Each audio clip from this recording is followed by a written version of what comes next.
All right, shalom, shalom to the nation of Israel, shalom. This is your brother Kazakia coming to you from out of Great Millstone, New Orleans branch, coming to you with another lesson through the spirit and power of Yahweh Shem El Shai, right? And prior to getting started, we want to give all infinite honor and glory to Yahweh, by Hashem, Yahweh Shai, by Hashem, Harakakadash. Double honors to the elders and apostles at Great Millstone who rule and teach well. Peace, blessings, and salutations be to the hopeful elect scattered throughout the four corners of the earth, all right? And you know, we're gonna hop right into it, you know, with the title of today's lesson is gonna be, you know, the Lord is a perfectionist, okay? You know, all right, the Lord is a perfectionist, you know, and there's many things that's within the Lord's power, which is pretty much everything that he brings to being, you know, perfect, okay? You know, all of his ordinances, you know, from, you know, the stars, you know, the sun, the moon, everything that's been given, you know, command to be made and has been set in his order has been perfect, man. That includes, you know, judgment, you know, the actions of the people, you know, everything is still within his realm, within his power, and within his control, okay? So, you know, we're going to get a few precepts on it, you know, and you know, go into it, all right? Now, this is, first one we're going to get is, I think it's Deuteronomy 32, verse 4. This is Deuteronomy 32 and verse 4. It says, he is the rock. His work is perfect, for all his ways are judgment. A God of truth and without iniquity. Just and right is he, right? So right then it just gave you all the basically the character traits, the adjectives of what would describe the Lord, man. You know, the Lord being a rock, right? You know what I'm saying? You know, the scriptures go into the Lord being a foundation, right? You know, to for the nation of Israel, right? Chiefly to the hopeful elect, you know. Okay, basically being assured, you know, tried stone, okay? You know, as the scriptures go into. All right, and everybody, and the elders, the apostles, the different brethren, the Lord uses to place stones in place in order to build his spiritual house, right? Which goes into the hopeful elect, okay? But that shows you that the Lord is in control. It shows you his design is by what? Is by the means of perfection, okay? It says his work is perfect. Right, we look at the works of the Lord, it's perfect, man. You know, nothing goes, you know, unsaid or undone without the, you know, permission, the approval, you know, of the Heavenly Father, man. And, you know, when you really think about it, it really just shows you his, you know, his power, you know, which we know is, you know, unlimited, right? It has no bounds, okay? The Lord is really bringing everything in its order and in perfection the way he see deemed fit, okay? And it also says, for all his ways are judgment, right? And even when the Lord goes into his judgment, it's still just, man, you know?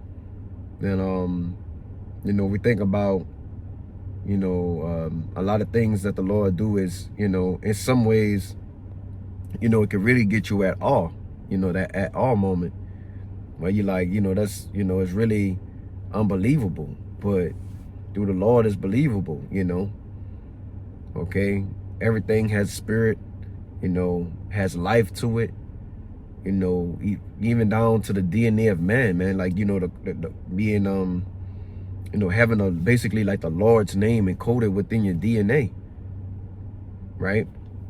Which basically goes back into, you know, Like I said, the Lord being a perfectionist, an artist, you know what I'm saying? They basically leave behind their name, within the art, or some type of signature or trademark, right? Something that represents them. And that's what the Lord did with his creation, right? He's left behind, which, the Lord is still here, from a technical standpoint, because the spirit of the Lord's here, right? The Lord was to withdraw his spirit, and everything would cease to exist. Okay. So even in that aspect, he's still, to be recognized, renowned. He has a great reputation, within the earth. Okay. But his workings are that of being perfect, man. Okay. And it says a God of truth without iniquity, right? Because, we know the Lord, he can't lie. You know what I'm saying? And, he doesn't sin. It says just and right is he. Okay. Now, we're going to move on, okay, to the next precept. Because right now, we're entering into the time of what? The Lord's judgment. Okay. And in the Lord's judgment, he's going to basically, bring, unaliving to perfection. Okay. Like it says, his judgments, are perfect. Okay.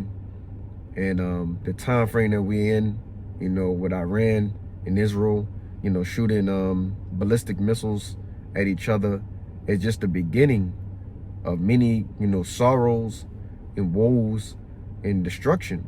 But even within that, the Lord is still within the Lord's hand. He's guiding the kings of the earth to complete his will.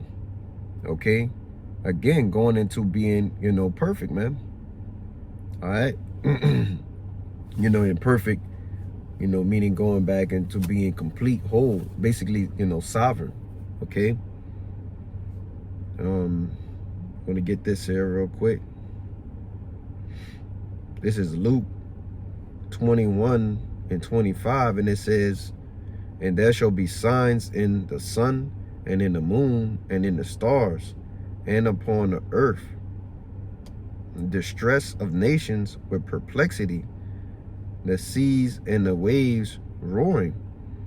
Right. And so we seeing that, man. Even on a we seen so many different blood moons, within just the last year itself. We have a lot of so-called like eclipses and different things of that nature. Okay. So there's a lot that the earth is doing to tell you that, hey, look, we're basically entering into the time in which the king will return, man. And even at his return, he tells you, I'm not going to meet thee as a man. Right? He's coming, in his perfection. And he's coming with, the angels too also, which will also be perfected. Okay? And it says men's hearts failing them for fear and looking after those things which are coming on the earth, for the powers of the heaven shall be shaken. Right? People basically are gonna be, perplexed. They're not gonna have any answers, for what's going on. Those different things that is that's coming, man, as representation, the ICBM missiles, man, because we know, according to prophecy, Babylon the great city, Sodom and Egypt, okay, America is going to be, completely destroyed. Okay. And that's according to prophecy. All right. And it says, and then shall they see the Son of Man coming in a cloud, right? Going to basically right after that destruction, the cloud being the chariot of the Lord. And it says with great power and glory, he's coming in his perfection, man. Okay. And he's also gonna make his saints perfect, right? Likened unto him, right? Which is the Israelites, okay? The so-called black, Hispanic, Native American, okay, Seminole Indian, the man, woman, and child, and the Gentiles, which are the Israelite foreigners, you know, that come looking like the other nations, but in the spirit, okay, they're Israelites. You know, they believe in his truth.